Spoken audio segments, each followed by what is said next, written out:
2, 1. Here we are. Hi, everybody. Hi, Comic-Con at Home. This is Insider Art. This is the project to help female and non-binary retailers during COVID. We're a massive anthology of over 250 pages and over 120, I think, creators and contributors, and a whole bunch of editors. You're going to see a whole lot of people during this panel. And we hope you have a good time sort of learning about this project and what a good time we had, which I think is evident when we start talking about it. I'm Mariah McCourt, and I edited The Attic. And I'm going to turn this over to Shelley Bond, the sort of great mastermind of this whole project, so she can talk a little bit about hers. Oh no, it's a little early for me this morning. I'm going to be holding up signs. I'm going to be holding up cute cats all the way through. Hey. So people cannot see how exhausted I am and look too closely in my eyes. But thanks, Mariah. Shelley Bond, and I'm the editor of the Garage section. I thought it would be great if I just actually tossed it over to another editor so everyone can introduce themselves and tell us what room they had. So I'm going to pass it on over to Nicole Booth. Hi, I'm Nicole Booth, and I edited the bathroom section of the anthology. All right, and Chris? My name is Chris Simon, and I edited the kitchen section of the anthology. All right, and Elizabeth? I'm Elizabeth Fry. I co-edited the basement section. I'm Megan Brown. I helped edit the basement as well. And then we have Jen King, who is our retailer. I'm the lad. We have two UK editors who could not join us this morning, but hopefully we'll add an addendum to this recording. Yeah. And they include Chrissy Williams, who edited the bedroom, and I'll add the all ages bedroom just to remind everybody that this is an all ages book. And we have Sophie Dodgson, who was the editor of the craft room. So back to you, Mariah. Well, I think, and there's also one more room that was kind of a collective space, which was the living room. And that has sort of different pieces from each editor, sort of things that didn't always seem to fit in other rooms, but that sort of fit the eclectic space of a living room. So the attic, my room, I sort of approached as a treasure trove of things that have yet to be discovered, memories, different things that you might not always think about and discover on your own as you kind of explore. And some people used it very literally, and some people used it very metaphorically, which was really great. And I'm very, very proud of this section because we have a really great move between black and white art into colors to kind of give a transition through the pieces, which is really lovely. And we also have some nice silent comics too, which is something that I personally really love, and I think it's really hard to do. So it's really nice to see people sort of stretch themselves and do something a little bit different, which I think is what was really great about the whole book. It's a really beautiful piece, and each section really feels very much like the editors, but also comes together as a whole to have a really lovely purpose, which I think was how all of us really approached everything, was that we really wanted this to feel useful and joyous and comforting. And I think that was something that ended up being a thread throughout all the stories, regardless of the room. And I'm really pleased with how everything sort of turned out that way. I think that was one of the joys of working on the project, Mariah. Mm-hmm. You know, when the pandemic first happened, I reached out to Jen King, amazing retailer liaison. And it was mostly because I was frustrated. I wanted to give back during such a heinous time in history. And like so many people, I'm broke.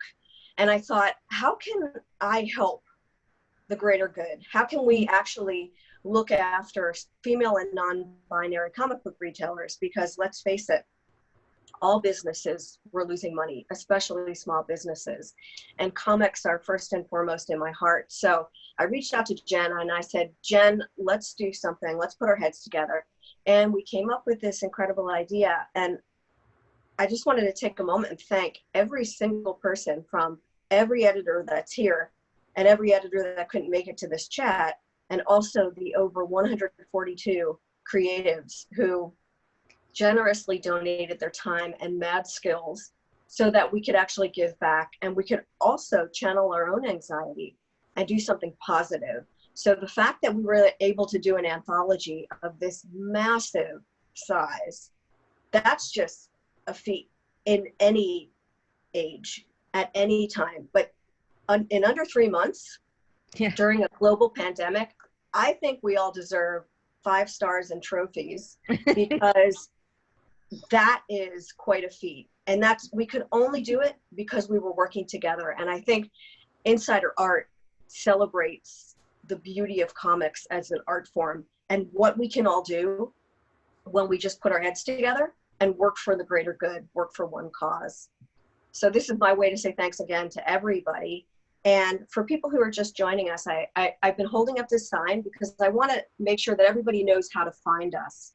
We actually have this digital anthology on Gumroad, and it's 270 pages, all ages, for a suggested donation of $10. And you can, again, go to gumroad.com/Insider Art to pick it up and recommend it to friends.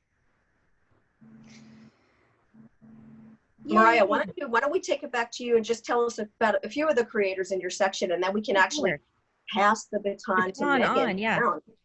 Well, I feel really lucky. I have a really nice mix of folks who have experience and then some newcomers to comics. I was really pleased with how many folks who are really new to the medium and the industry wanted to contribute to something like this and wanted to volunteer their time, which I'm sure is hard for everybody right now. So I have these really great pairings and people who I think had never expected to work together. Trina Robbins, who I think everybody knows is kind of a legend in comics.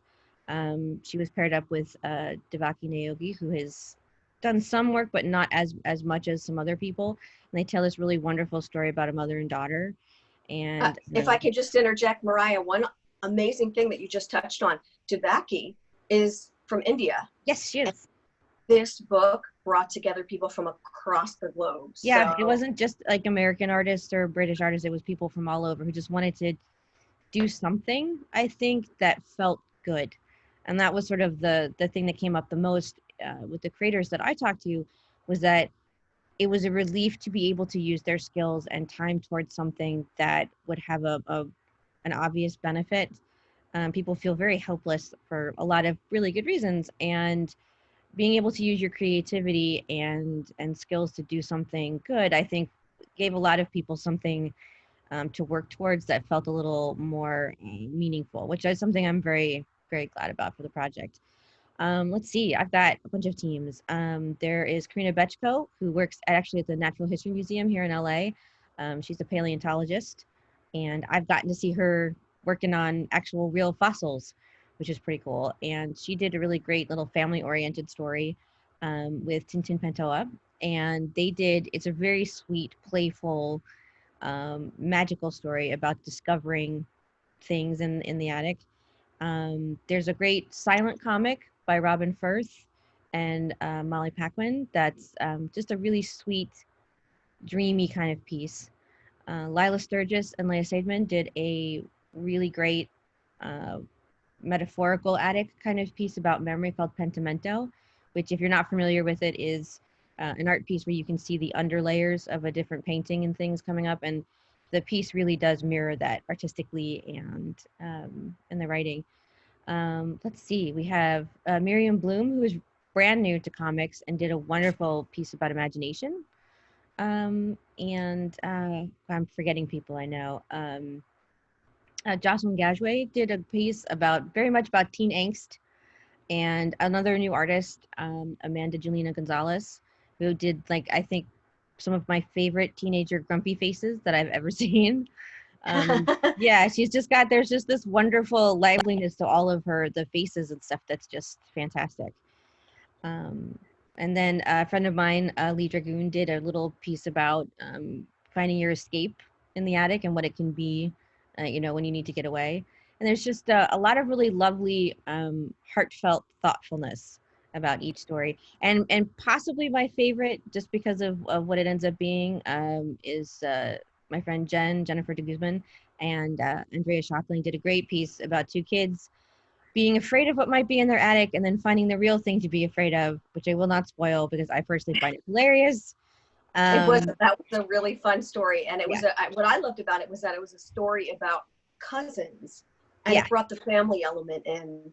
And that's another great thing about setting a book in one house with 8 different rooms and far too many cats. By the way, I did want it on record that I took one for the team. I am probably the only person on this call, or actually maybe in the world, who is so allergic to cats that my face blows up, my eyes weep, I can't talk or function for weeks after being in the company of a cat. Although I have found a cat that I'm not allergic to, and that cat is right here. So this cat by Jade Perkin is one of many cats that was donated to our auction. And I think this is actually a good time to introduce Jen and have Jen talk about the other parts of this initiative, because Insider Art, of course, is about this wonderful compendium of comics, crafts, and cats, but it's three-pronged. It's also a fabric jam on Spoonflower, because we asked creators if they didn't have time to contribute a full story. We asked them if they had time for just one cat. And so many creators, like Megan Hutchison, who donated this cat 4x4, a very goth. I think that one's my favorite. That cat with the... Well, that's why I put it in your section. Yeah. This cat accompanied a prose story by Jody Hauser. Yep. And Jen will tell us a little bit more about her part in the project, because the third part of the initiative is the Facebook Comic Book Shopping Network auction. So Jen, over to you. So a little bit, the reason why we started that part was that we needed to have funds start moving a little more quickly. We didn't know when we started how long the anthology would take to put together and coordinate and get to a place where it could start raising funds. So my skill is in selling things as a retailer. So we used the skills to ask friends, family, artists, creators, publishers, if they could donate objects that we could put on the Comic Book Shopping Network and on eBay, and try to raise funds right away that we can start to disperse to the retailers that we're supporting. And that's worked really, really well. There's been some amazing things, like donations from Gene High gave us a cover to a really great comic book, and that was so wonderful. It was Wonder Woman's sensation. Yes. Of all things. And it raised, Jen, I think it raised like hundreds of dollars, if not 1,000. Yeah, it's a lovely piece too. Yeah. I mean, it's Gene, so of course it is. But yeah. And that continues. We still have things arriving. Some things were coming from overseas, so they've taken a long time to arrive. So we're going to keep it going as long as items keep arriving. So at least through the summer, even though there might not be a whole bunch of there'll always be something. So we're very thankful for everybody that donated. It was very, very sweet. Everyone that continues to send things. We know that it's from the heart. A lot of people are giving out of their extreme need instead of their overabundance, and that means even more to me. And they're giving from their personal collections, which is incredible, just to kind of share the joy, of the comics that they treasure. So yeah, I wanted to thank people too. A number of my friends and colleagues have donated signed art prints. So a big shout out to Jill Thompson and Becky Clunan and Michael and Laura Allred, who've donated incredible prints. And Jen, give us the address where people can actually find the channel where they can obtain some of these amazing donations. So everything appears first on the Comic Book Shopping Network anytime that I'm live on that station. So it's just a Facebook group, Comic Book Shopping Network, CBSN.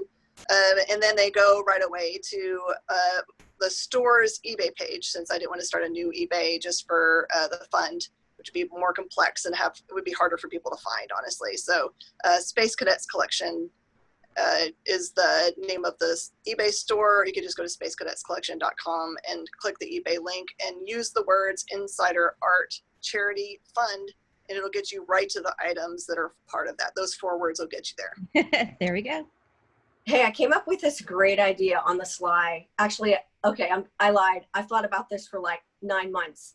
Here's our segue to the next editor. Yes. Okay, it's a 2-headed cat. I wonder who that is.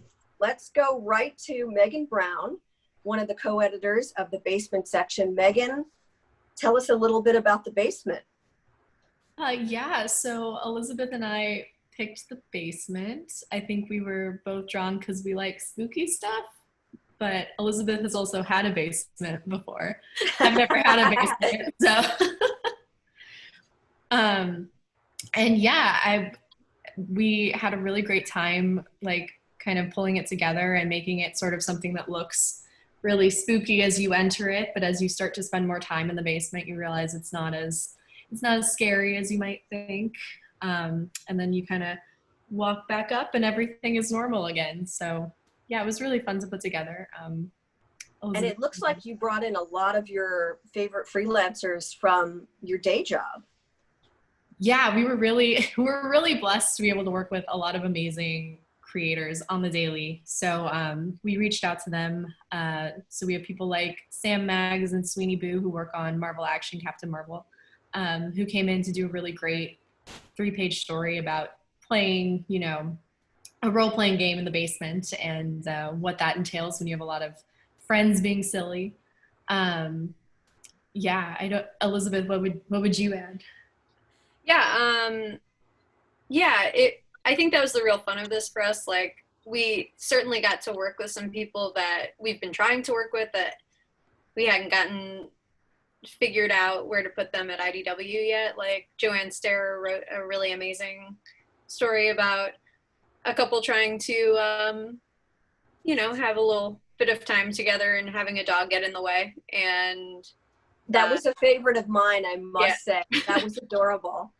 Yeah, Yasmin Flores Montanez drew that, and Rebecca Nolte colored it, and that was really fun. Yeah, because it was 2 people we haven't really worked with. Like, Yasmin's worked around, but so it was like kind of combining someone we wanted to work with people who have worked with us at IDW in various capacities. That story was really fun too, because we got to reach out to Haley Rose Lyon to do the letters, which was really great.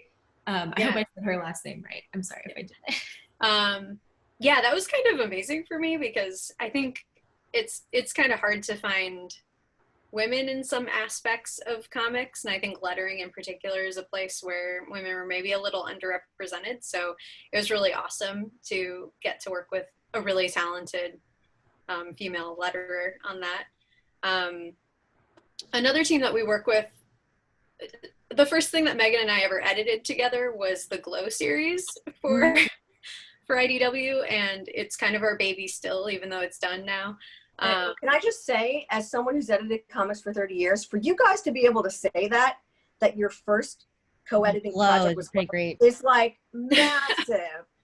Yeah, it was amazing. I don't want to tell you what I was handed, okay? You guys can do the math, but it was not that. Yeah, that was like our first book that we got to launch, that was really nerve-wracking. Yeah. Incredible. You did an amazing job. Yeah. One of the really fun things about it was, well, first, Teenie Howard wrote the original 4-issue series of Glow, and it is super funny, and I know I'm plugging a different book right now, but Teenie's amazing. Shelley, I know you know Teenie's amazing. Oh, yeah. But, absolutely. Yeah. She's like, she's great. She's barely taking editing. Like, one of the champion voices of Black Crown, no doubt. And taking over Marvel by storm, one of the best working comic book writers today. Yes. But our second series was written by Amy Garcia and AJ Mendez, neither of whom had ever written comics before. And Amy Garcia is an actress. She works on, I think she got her start in Cadet Kelly, of all things, as we found out, which was amazing for those who were really into Disney Channel original movies. But she's now on she's now on Dexter, and AJ Mendez is a retired WWE wrestler, so actually getting a wrestler to write a comic about wrestling was pretty amazing. But I'd say so.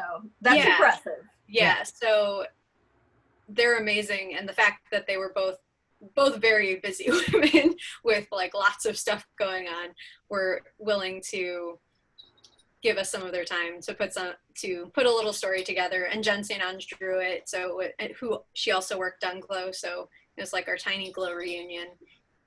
So that was really fun. It's really amazing how many awesome women we get to work with at IDW day to day that were willing to also donate their time to this. That's so cool. I wanted to give props to Kayla Klein too, because the two of you are Two-Headed Cat, drawn by Danny, who is an amazing illustrator from Greece. Kayla Klein brought you in on the chapter title and took you out on the chapter title. I've said this multiple times. I'll say it again. When I first got that piece, I like literally went like at my computer. I was just so excited by it because it perfectly captured, I think, what we were trying to do with the basement. You know, the spooky end, but it's fine as you leave. Yeah. So it was really great and exciting to see that. Yeah, I really loved her take on the house cat as well. Yeah, like, she was just so expressive and perfect. And yeah, like she managed to capture, like that goosebumpsy basement feeling. Yeah, there's that great sort of ultra color to it where it's got neon-y vibes while still being really playful and a bit spooky. Yeah, it's nice. Those are both really great pieces. Yeah, and like I think we wanted to make a space that was, we started with that story by AJ and Amy, which is a story about basements being spooky, and worked our way into like ways in which basements can be warm, fun spaces to spend time, especially for like teenagers who often want to get away from their parents, but also need, their own comfortable spaces inside their houses where they can make memories and hang out with their friends. And I think the basement really became that, maybe on accident even. Absolutely. Yeah, I think you nailed it. I'm going to put up this cat to do a segue to the bathroom. Now this is by Annie Wu. Also, you'll find it on the Fabric Jam, which will be available on Spoonflower, probably by the time people are actually viewing this panel. I'm sorry, did I say Annie Wu? I meant to say Emmy Lennox. Apologies there. Nicole, I'm going to pass it over to you and tell us about the bathroom. And we just wanted to be on record that you drew the short straw here. So tell us how you got involved in the project and how you made the bathroom into an amazing place to hang out and tell stories in. Thank you. Okay, so how I got involved with the project was through a Facebook group that I think many or maybe all of us are part of. I believe that may be where you initially announced your intention to do this project, Shelley and Mariah. Mm-hmm. And there was just a call for people to come on board and help edit different sections. So I volunteered by contacting Mariah, and I said, at this point, I don't know how many people have already signed on for this. I don't know what sections of the house are available, but I'd be willing to take whatever hasn't been claimed yet. So just lay it on me. And Mariah said, great, how about the bathroom? I did, because I had a couple people who had already like sent short pitches and about the bathroom. Like, it was interesting. That was actually that first stuff that I got from people was when I was surprised, because I didn't think of it the way that other people were thinking about it. And so it was really kind of great that way too. So yeah, so I asked Nicole if she wanted to, because I already had some people thinking in a certain kind of way, but you ran with it and made it into something really special. Thanks. Well, that's kind of you to say, but I have to really give the credit to all of the creators who pitched, starting with the couple of people you had spoken to before I came on board, who already had some ideas in place. Because really every single concept that I got from writers and artists about the bathroom section, all of them sort of had this common thread that I hadn't planned or anticipated, but all of them had something to do with the bathroom as sort of a place for comfort and restoration, and just sort of as a place where you go to either you know, be completely yourself at the end of the day, or to prepare yourself at the beginning of the day, sort of to just sort of engage in those kinds of rituals that help you present the version of yourself to the world who you feel that you are on the inside. And that was, you know, everybody approached it in a unique way, but at the same time, that seemed to be a commonality of all of the stories, and it ended up being really touching and moving. And as Shelley has pointed out, surprisingly enough, without the use of any pooping or farting jokes. So there you go. But yeah, I was happy and surprised that there was sort of this unintentional theme of like restoration and being yourself, and just the little rituals that give us comfort and allow us to ultimately connect with one another. Tell us a little bit about some of the specific stories. I know for me, the Makeover Party really grabbed me at the heartstrings. It was so adorable. You had a really nice progression in your chapter as well. That worked out really nicely too. And again, it wasn't manufactured or intentional on my part, but it turned out that all of the creators who contributed to the bathroom section had stories focusing on characters who were in pretty different stages of life. So we have one story by Elizabeth Amber Love, excuse me, with art by Julie Oliveira, and that's about a young family with a little girl, and just participating in their day-to-day rituals, and the cat who observes them and speculates about them. And that one was really sweet. It's starting with a really young family and a young main character. And then we also have, I guess Makeover Party is the next oldest. That's about a group of tweens sort of playing with the whole idea of reinvention and being yourself. And that one is illustrated by Amalia Di Girolamo, and the story is by Whitney Grace. There's another one called Shower Thoughts, which is a prose story about a teenager and their possibly magical shower cap. And the art is by Denny Lance. And I must add that the shower cap is a Neapolitan unicorn head. It's, right? I believe it's a narwhal. A narwhal, thank you. It's a narwhal that looks like Neapolitan ice cream with a cone. It is actually the horn. I so think I'm not sure how Meredith Nudo came up with that idea, but that was all her, and that was pretty original, gotta say. I think the price of the donation of $10 is worth it, just to see what in the world we're talking about right now. It's hilarious. Yeah, so, and that kind of represents, I guess, the adolescent life stage. And then we have a couple of stories about young adults. One is about somebody working from home during the pandemic who decides to give herself a haircut. Another one is about roommates and their day-to-day rituals. It's a silent or almost silent story that's just sort of about the comfort of rituals. It's actually called Rituals by Liana Kangas. And let's see, what else? We have one called How to Take a Perfect Selfie that's just literally tips about how to take a selfie in the bathroom and to help yourself feel good about yourself. And I think that was written by Laura Jones. Laura Jones, who is also a coordinator for San Diego Comic-Con, and I believe this was her first time writing a published comic, and she just knocked it out of the park. And she did 2 single-page stories, both of which were illustrated by Sequoia Bostic, who is a local artist here in the Cleveland area. Yeah, I think amazing stuff, like teaching too. It's incredible to me how each of the editors curated their sections and were able to just somehow lure these incredible artists from all over the world. And, you know, it brings up just the joy of editing, because I think a lot of people get confused, like, what is a comic book editor do? You know, I get that question all the time. And sometimes I just reply, we boss people around, but I mean, that's true. But a comic book editor does so many things. And, you know, in addition to making people look good and bullying people into making the deadlines, because let's face it, the job's got to get done.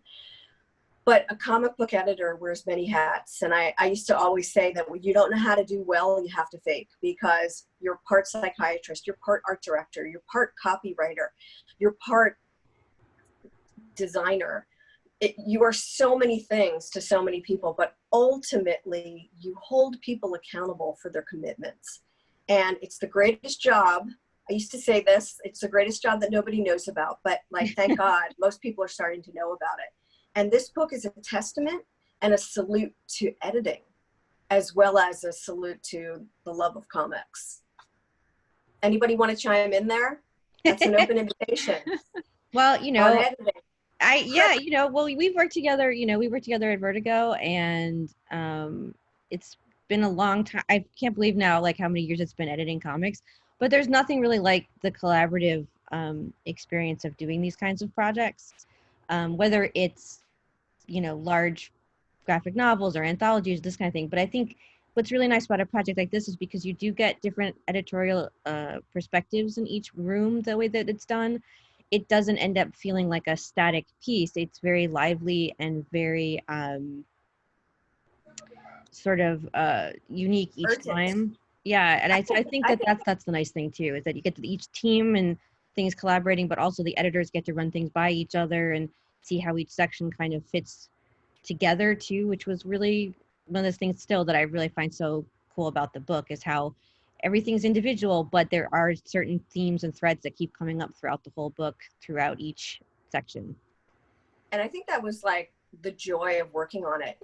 It's urgent.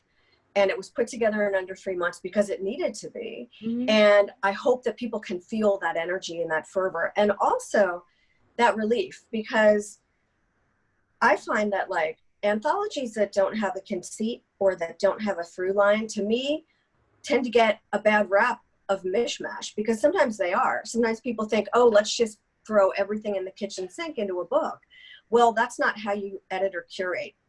I think you need a general vision behind the idea. And in this case, I hope it was loose enough that everybody enjoyed bringing their own stamp of approval and their own imprimatur, if you will, to their section. Yeah. And I want to take this moment just to segue to Chris Simon. Yeah, and her segue is going to be this cat again, because it must be said that this cat is probably going to start a bidding war between myself and Chris, because I think we both fell in love with this cat, who, by the way, if anyone's noticing me wiping my eyes, I'm not crying, but I think I might be allergic now to this cat as well. Chris, tell us about the kitchen and all of the wonderful recipes and creations you were able to bring to Insider Art.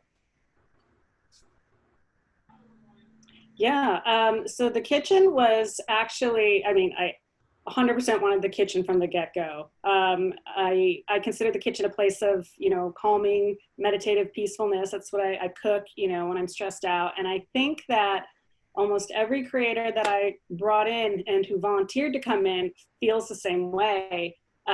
We start off with, like, Carolyn Carter, who does this wonderful story about a French press coffee and how she sets her intentions for the day simply by the act of making her coffee. And it's so peaceful and so wonderful. And it just kind of segues into the rest of the stories, which are so diverse. It's just, it was actually such a joy to get so many different things in there. We've got Jennifer Sternberg, who's never done anything comic book related before, but she is a mixed media artist, and she uses different found objects around the house to create art, and she does at least one a day, and they're all gorgeous and beautiful. And so I asked her to be a part of it, and so she gave a recipe for something super easy that you could do in the kitchen, just to create art and feel good about yourself. And then we go into Jessie Jordan's bread recipes, which she gives several, which are amazing: banana bread, beer bread, and just like step-by-step how to do it. And the banana bread, I did get a chance to make, and it is good. So I highly recommend it. And I wanted then, to just, Leslie, yeah. Sorry, Chris, I just wanted to interrupt and say Jessie's story, not only I also made the banana bread, which was amazing, but her art and her color in particular. She had a primary color palette which was stunning. So Yeah, Jesse's props fantastic. to you for getting such an exquisite mix in this. Also one of the most adorable people you'll ever meet in your life. Just FYI. She's just like, I really do. She was great to work with. Mhm. And her palette was just absolutely amazing. It was just all done in blues, and it was just wonderful. And then Leslie Nesbitt, who also, she has a cute little Instagram account called Lilu Dawn Draws, and she does little doodles that are just adorable. Usually she draws her dreams, which are quirky and funny and weird. And so I put her in to do spot illustrations for tea recipes that you can make at home that, you know, de-stress you. And then Jade Perkin, who did the awesome cat that I absolutely want to bid on.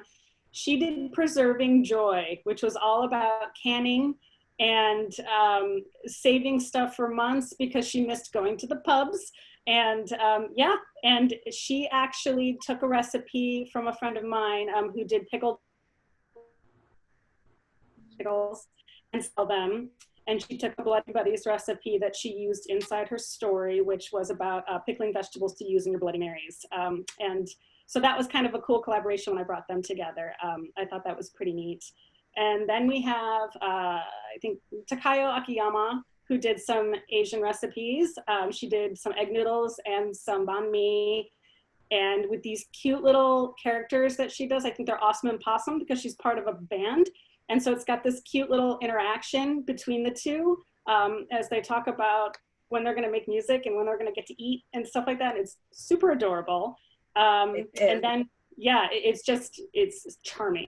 And then Shin Ying Kaur, who did the quiche recipe, which apparently, from what I understand from Mariah, is that she's got a whole bunch of recipes that she's done or that they've done. They've done a lot on their Patreon. They put a lot. I'm not sure if I'm ever pronouncing Patreon right. Anyway, Patreon, whatever.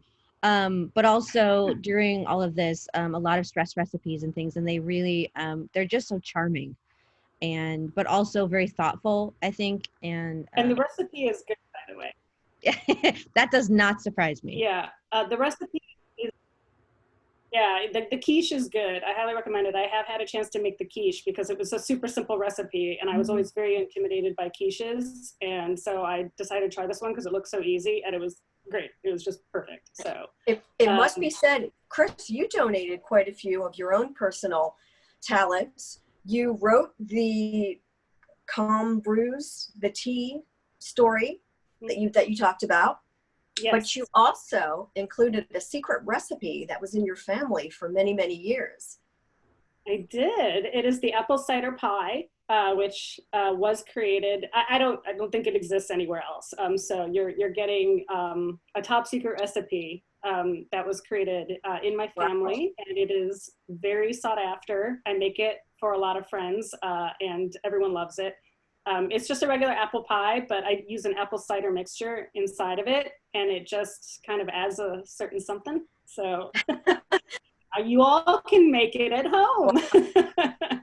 See, it's incredible to me, like how much is jam-packed into this one volume, into this compendium. I mean, it blows my mind. I mean, I think I've read it about 1,000 times since I got the honor of assembling it and designing it. And it is something else, you guys. So proud of it. We really missed the boat. We should have thought about it at the beginning. See if we could have had Guinness Book of World Records time us on the longest ever. Oh, trust me, we won and then some. I've actually said in writing too that if this type of anthology was left in the hands of the right suits, it could take 3 years to come out. And I know Mariah is going to back me up on that. Yeah. Oh, absolutely. Yeah. Yeah. Especially projects like this, usually, it could take forever to get everything. I think that was part of it, though, is that people really felt a sense of urgency to want to help. And we're really willing to take that time and contribute right now, which I think was really amazing because it's a really difficult time and everybody's feeling a lot of different ways about everything. And to put that aside and to do something really creative and sweet and thoughtful for other people, I think was something I'll always be really grateful to all the contributors on all the editors too, because I know we were all taking time out to do this stuff too while people are working full time or parenting or all of those things.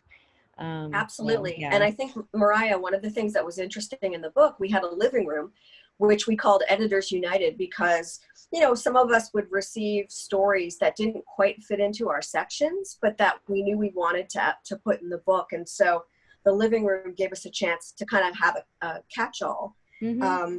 I'll segue to the living room just by saying that one of the stories that I procured was from a yoga instructor named Terry DeCastro, who was also a bass player for The Wedding Present, which is an incredibly cool band that probably got started before Megan and Elizabeth were even born. But I say that with love, because Megan and Elizabeth are the ingenues of the book. And it was so great to have people from not only different generations join this book, but also from different countries. We'll get to Chrissy Williams and Sophie Dodgson, our UK editors, soon. But the living room allowed us to do a story about yoga and meditation, which Terry wrote. And it's one of my favorites because it brings about mindfulness, which is something else that you guys have brought up that you've put in your sections. But to have a yoga technique drawn by Eugenia Kamaki, who is a Greek illustrator, colored by Kelly Fitzpatrick, was amazing, you know, to have a perfect place to showcase that story. And we also have a 2-page comedy story, which is also a favorite, called 6 Amateur Magic Tricks You Can Try at Home. It's so funny, and it's by cartoonist Tegan Phillips, who hails from South Africa. And also Teenie Howard, who I know was mentioned earlier in this panel.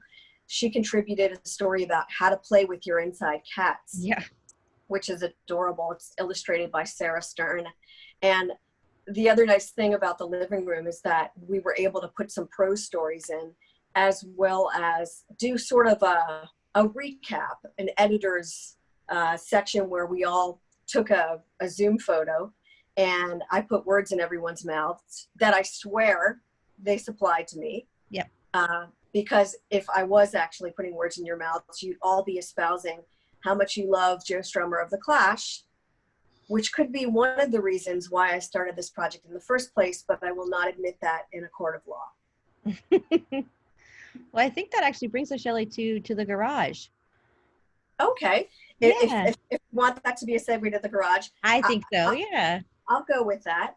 So one of the reasons I wanted the project to be set in the house was because I knew we were all quarantined.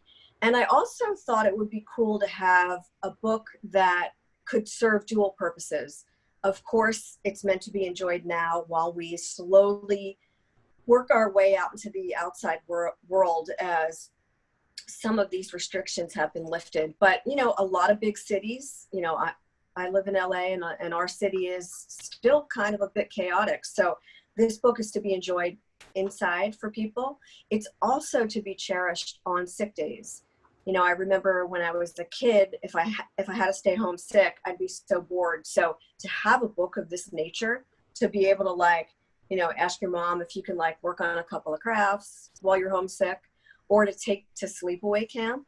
I was one of those kids. Was anyone else a camper in this group?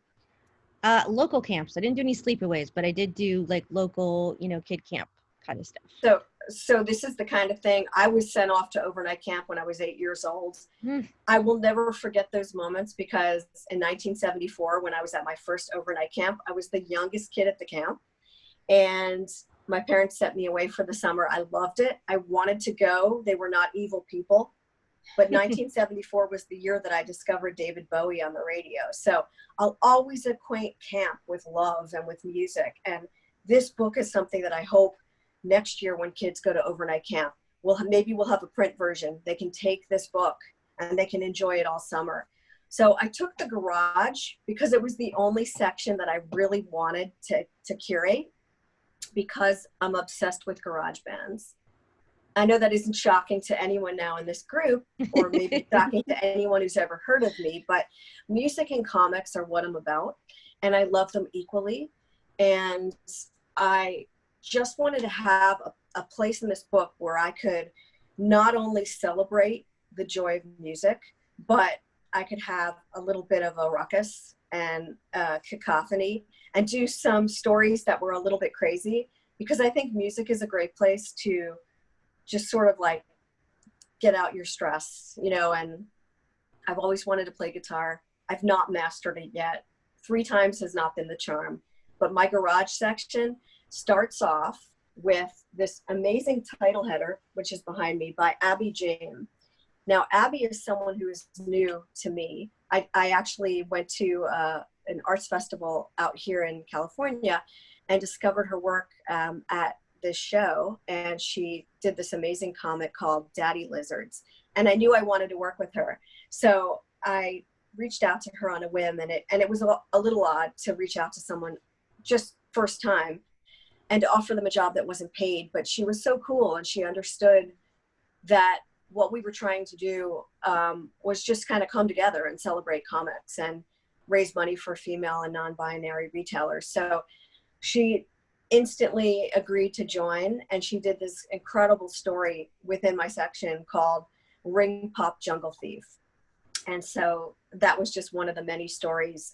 Other stories that I have include Rachel Smith, who gave me a 6-pager called The Museum of Mean Mora, which is about a kid sister who is a brainiac, whose older sister is very pretty, and she thinks her older sister is spoiled, and she's a bit jealous of her. And she decides to put together a museum of all of her sister's little secrets. One of her bras is on display in this museum in the garage, and some bad poetry she wrote about a guy she likes, and all kinds of things that she stole from her sister's side of the room. And it's kind of a testament to sibling rivalry, but it becomes this incredible story about sisterly love, and stars a really cute cat named Smudge. I also have How to Record an Industrial Album in Your Garage by Terry DeCastro, who also contributed this 1-pager. And she brought in an artist she's worked with before named Carrie McNinch, and they do an incredible black and white story. I've got Chyna Clucksten Flores, who some of you might know. She's been in comics for eons. She's also one of my favorite people in comics, just because she also appreciates everything we've talked about in comics, you know, being a woman in comics and getting able to do indie comics. She did this brief history of Garage Rock, which is a 2-page spread that should be a poster on every wall. Great. It's great. It is unbelievable. She traces Garage Rock from America and the UK, and also points out the significant mod revivals that happened both in 1980 and also during the Britpop years, which are some of my favorite years of music back in the early 90s. Chyna also agreed to humor me and do a section called Mod Libs. Is everyone familiar with Mod Libs in this group, or Mad Libs, I should say? Yeah. So this is our variation of it, Mod Libs, which is a lot of fun. Oh yeah, Also, you know, we should mention that there are games and things throughout the book in different sections and stuff too. That's pretty great. Yes, and in fact, one of the games, we've got a game board, believe it or not. Only this group would get a wonderful pitch from Vita Ayala. They pitched me a game board, and they are such an amazing gamer, and I couldn't resist. I'm the person least likely to be doing video games or board games, but I jumped at the chance to work with Vita, and Sally Canarino is the artist who joined us, and Gab Contreras, who donated her mad color skills to this game board. And I wanted everyone to know, of course, it's digital, but we made a point of correlating on our website a place where you can actually download the game board and the pieces. Yeah. So you can cut, paste, and create them for yourself. So we've got the game board in the garage section. It's called It's Alive, and Vita pitched it as part Little Shop of Horrors, part Candyland.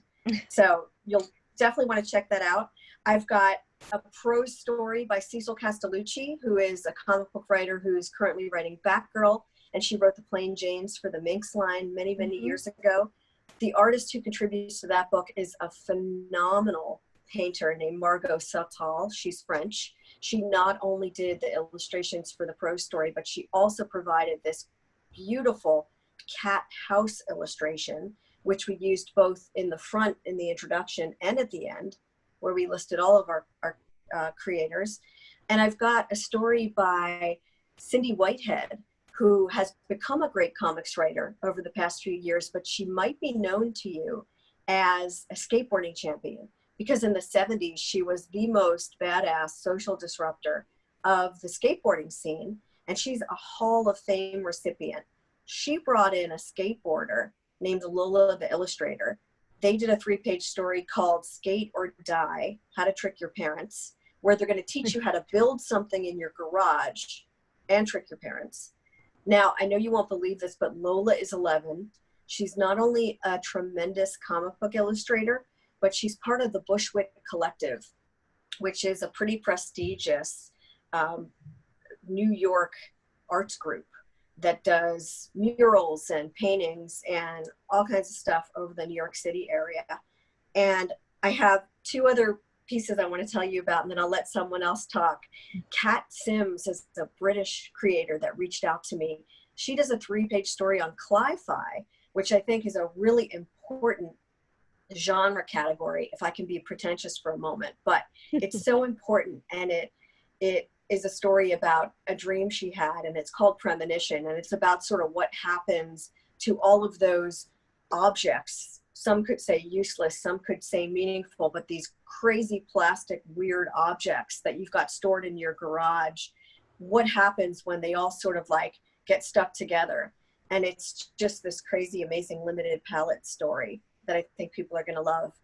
And I'll end with my garage band.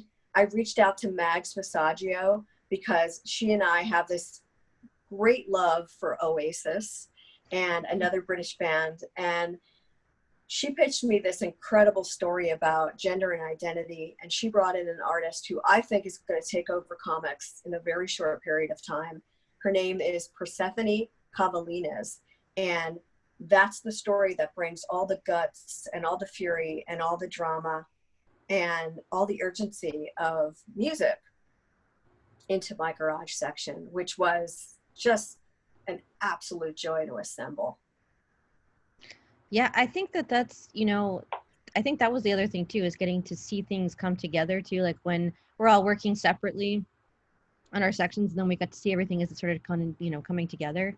And that was the thing I really loved, is getting to see these stories that I didn't have any part of, and seeing the different ways that people took different themes in different rooms and how that meant something to them personally and how they wanted to express that for other people.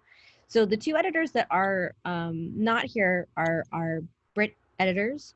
And so Sophie, she did the craft room, which is probably one of my favorites because I love crafts in general, and I love seeing that in a comic. Because you don't get to see it as much as I personally would like. It's much like, for me, like the kitchen recipes and seeing those kinds of things in comics form and done with little adorable illustrations just makes my heart happy. And I contributed a couple little easy to do crafts at home with stuff that you've got, little felt foods and some dollhouse stuff out of cardboard. And I know that the basement has a cardboard dollhouse craft, which I didn't know at the time that I was doing these things. So things actually go together in this book too, in unintended but in helpful ways. And then Christy Williams did the bedroom, which has a wonderful poetic quality to it. As Shelley was telling us, Christy is a really wonderful poet in her own right. And she is. And Christy actually has a poem in the book too. Yeah. And that one's called The Beast, and that's illustrated by Kate Brown. That's incredible. Yeah. I wanted to let's just for a few minutes talk about some of the amazing bedroom stories. The book starts out with Emma Vasily's story, The Flag, which is just adorable. And it's also a limited palette. It's black, white, and red. And I think it's a salute to manga, which I know Emma adores. And it's just such a fun story. But what Chrissy does so well is she's brought together so many tremendous UK talents, unbelievable people in England right now. I feel like there's a renaissance. Every few years I look around me and my eyeballs pop out. I'm an Anglophile at heart, so I'm always on the lookout for new British talent. And between Chrissy and Sophie, I think this book is a who's who of top British artists that you really need to know about. A few more names just to shout out. We've got Katie West, who writes a story called 300%, which is drawn by Susan Salisbury, which is a really fun story that involves dancing. I'm not going to say any more about it or I'll spoil it. There's a story called It Comes to the Crunch, which is by Angela Cleland and illustrated by Stephanie Hans, who, along with Becky Cloonan, I think are two of our superstars in this volume. And I wanted to shout out to Becky for not only giving us two of the cutest brother cats I've ever seen in my life, which are in a living room page, but Becky also put together this wonderful tutorial on how to do a textile pattern and wallpaper your house, which is something I'm going to do, I think, when we hang up from this call, because I definitely feel the need to like wallpaper my house with cool comic book art. And I think Sophie, she contributed in her section too, this wonderful mask tutorial that's really sweet and great for kids. Yes.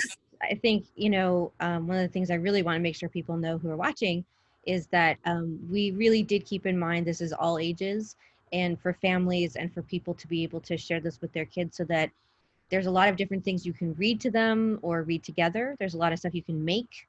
There's a lot of ways to share it. I think that was really, if you get to the heart of this, it was about sharing stories and love and thoughtfulness. Tradition.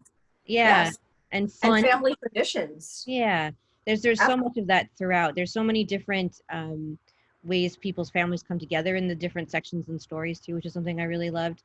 And I think so. I think overall, you know, that's really what the project's about. And it's about hopefully bringing people together and feeling more connected at a time when we're all having to distance a lot, which can feel very overwhelming and isolating.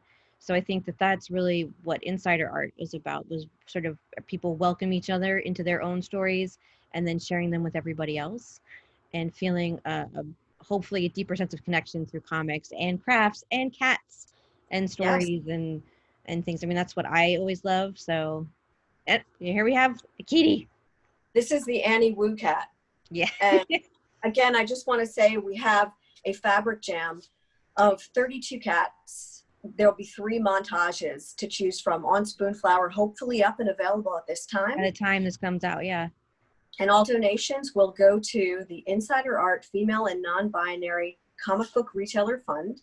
And again, if you're interested in getting the digital compendium, please don't hesitate. Go to gumroad.com/Insider Art for a suggested donation of $10 or as much as you'd like to give. If you have an extra grand, please, by all means. And if you only have $1, that's fine too. I want to make sure people know that that was one of the reasons why we did the project this way, is that, you know, it's wonderful if you have, you know, money to give, but lots of people really don't. And this is a way to be able to do something and share it with others and still be a part of something. And that's why we all volunteered to do it too. It was so that we could give back and do something for other people that just came from the heart and wanting to share stories and some sense of togetherness during a really difficult time. So that's definitely how I feel. Anybody else have anything?